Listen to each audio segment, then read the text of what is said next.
That is how Christianity started in Alta in December 1842. Samuel Ajayi Crowther started translating the English Bible to Yoruba Bible in this 1842 building. If the building could talk, what would you think it would say? To start with, I would like you to tell us about yourself and your relationship with this building. My name is Samuel Adeoye Adeniyi, born and bred in Alta. I was born around 1954, September 19 precisely. Before the advent of Christianity, there should be traditional religion. My grandfather Christian, my grandmother Christian.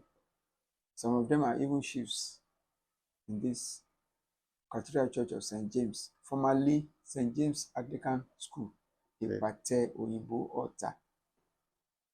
So my intimacy with this place was that being my father, mother, grandparents, they were Christians. So I have to be attending this church, Cathedral Church of St. James, Ipate Oyinbo Alta. I got to know that the grandparents of my parents, they are called Francis. Okay. But that name Francis, he was a returnee, a slave returnee. All right. And his name was Pa Francis Ayekuli. What generation will you say you are to the Francis Ayekule? I would say maybe fourth. So as a returnee, then he came back to Ota. It had been foretold that some visitors will come, and when they arrive, they must be accepted into this community. So on their arrival, they were accepted. And when the Europeans came, he was moving out of the town because of that name. All right. Ayekuli. Ayekuli simply means ẹni tí ayé bá kù èèyàn kù. Okay. He was going out of the town. So as he was going, the missionaries, they now met him on the road and they conversed with him. He now said, okay. He now came back with them to Ota again. Okay. So he was the interpreter for the CMS mission. Okay. They consulted the Olota then, and he ordered that they should be given landed property so that they can stay. So, and the Inyoru people, Inyoru family, Inyoru Akeja, that family, in Ota, they now gave them an expanse of lands. And this was the place they were given. And this is the place they put their tent. That is how Christianity started in Alta in December 1842. So when we now talk of this church or this building, my intimacy, my background with the church is for a long time. Okay. Because I was baptized here. That's 1954. Okay. So I'm presently the librarian of this place, but I am also a lay reader, and I've served in different capacities in this church. Now to this building. When was it constructed? How was it done? Where did they get the materials from? I learned that most of the things they used, most especially this, I don't know, the woodens they use, most of them were brought from overseas. Okay. Because when we look at this wood, these ones, even if you should go out, you see that they are not just ordinary wood. Even the staircase? Even the staircase. And this one I'm seeing now? Yes. They've been here as long as old as 1842. Because they mapped it out, put their structure, and gradually start building on it. Because they were able to have able hand to dig something and put down a structure on it. And the materials were brought from overseas. I was made to understand that they were brought from overseas. Apart, was it just built for them to live in, or did it serve as an office? Did it serve as a... It serves as their office and it serves as residential place. Who would you say lived and worked in this building during the earlier There were years? many.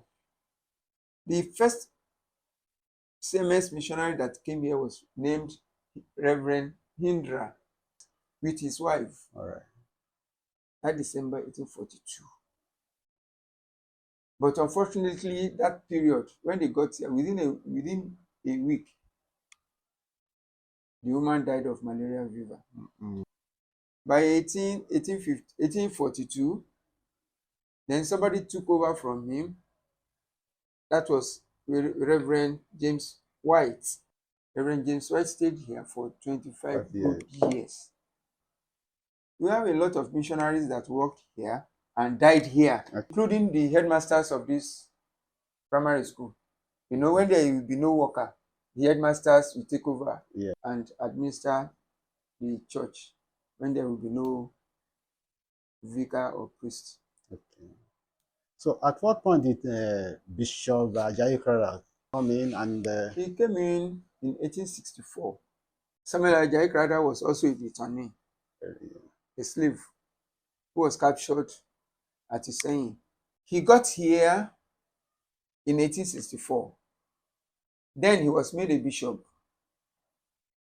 Majority of the CMS missionaries that were around didn't want him to become a bishop. And they don't want any black man to overlord them. But at the end of the day, he was made the bishop over altar and other Anglican churches within this vicinity. Because we still have some churches that they are as old at this place too. When he was now made bishop, he stayed in this building. He slept in this building.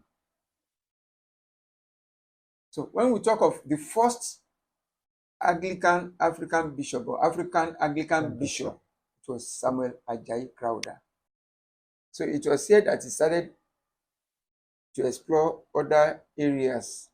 Will you say it started his Bible writing, the translation of English Bible to Yoruba, it started here. We did not claim that he finished it here. Okay. But he started the translation of the English Bible into Yoruba in this building. Has this building undergone any form of restructuring, restoration? It is only rehabilitation that was done. Okay. And it was done by the state government. What year was this, sir? That would be 1986 or so. How will you say the building has affected the Ota community generally? Generally, you see that word, the Pate Oyibo Ota, the exhibition of Europeans. Okay. That's the meaning of that word. The Pate Oyibo Ota. The exhibition of the Europeans in Ota. Yes. Because when they came, people were going to that house. Go, see, come on, see how they have exhibited the Europeans. See how they are exhibiting the Europeans. And when you're talking of the structure, they use mud throughout, except the staircase, and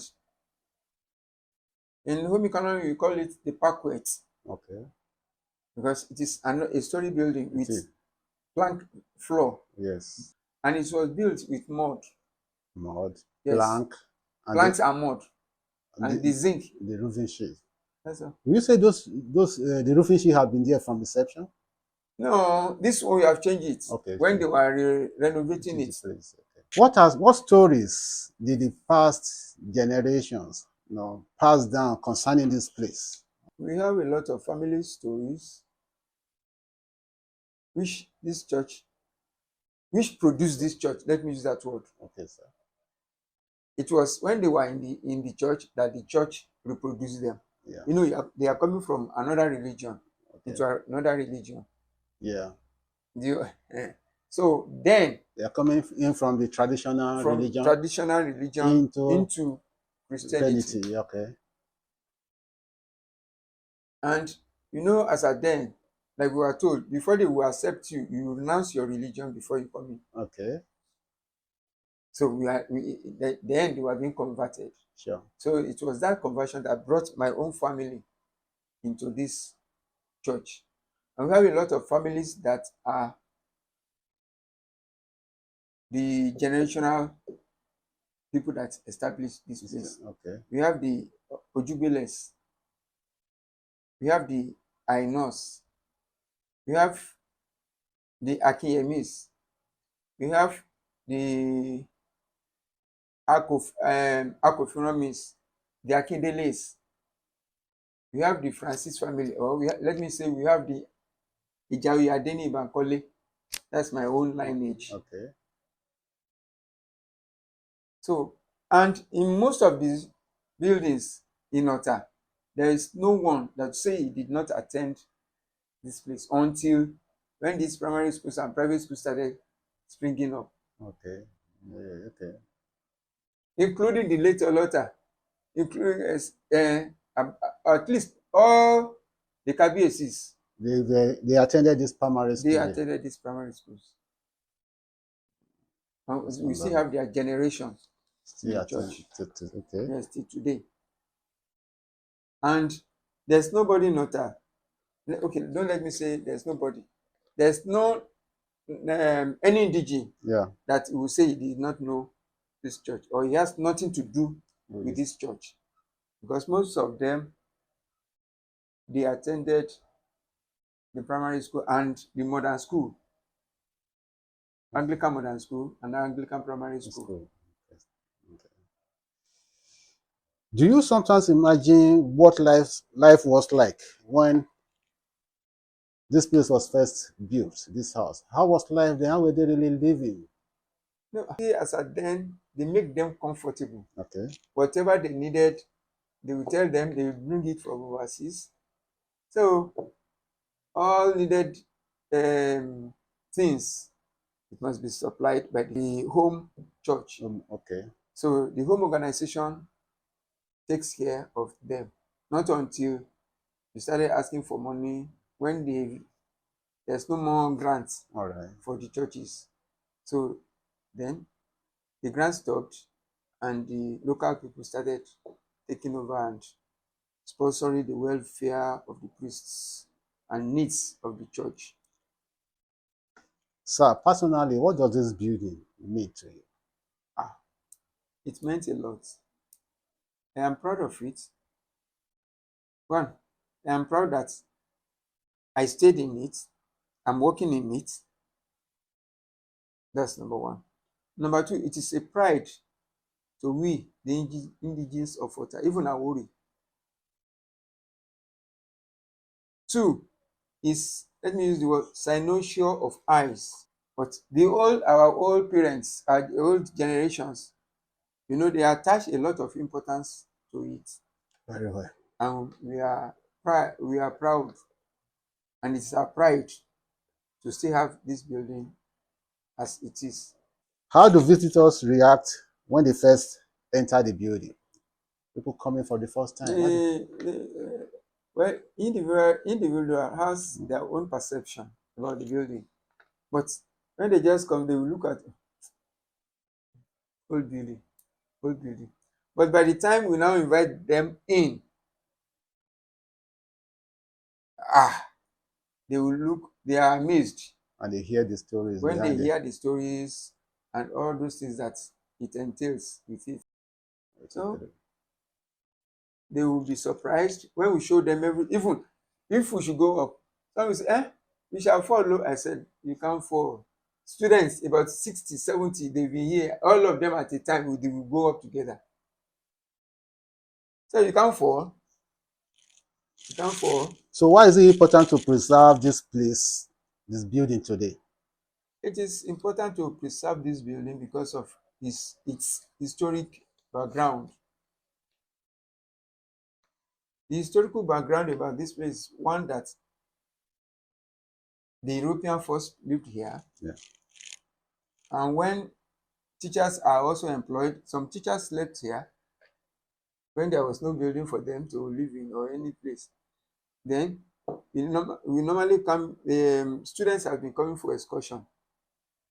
Different schools have been coming, and individuals also, they have been coming. Then a student or two students, they've done their project on this building. A girl did it. He graduated her first degree. He did it here. Okay. Her second degree, he did it here. In maintaining the place, what challenges do you face? We don't face any challenges except when some of the plants, the wear and tear of legs. Okay.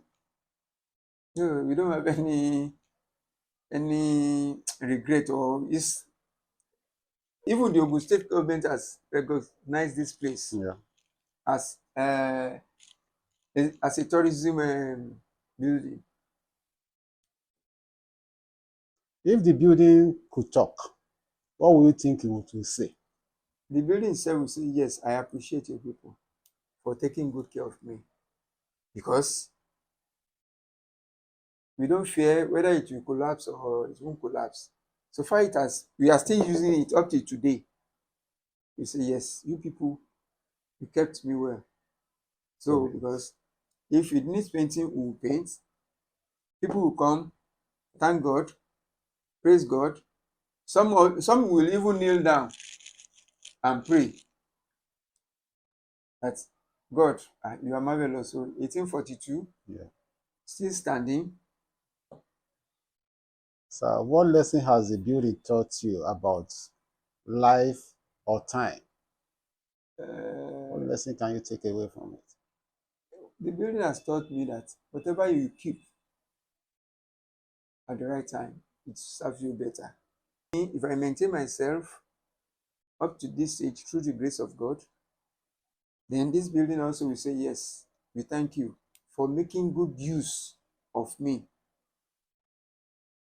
And two, Samuel Ajayi Crowther started translating the English Bible into Yoruba Bible in this 1842 building. We are now also translating English Bible to Yoruba, to Awori dialect. The building also is happy that what we are doing is the replica of what Samuel Ajayi Crowther did. This building also will thank us that we are propagating the gospel.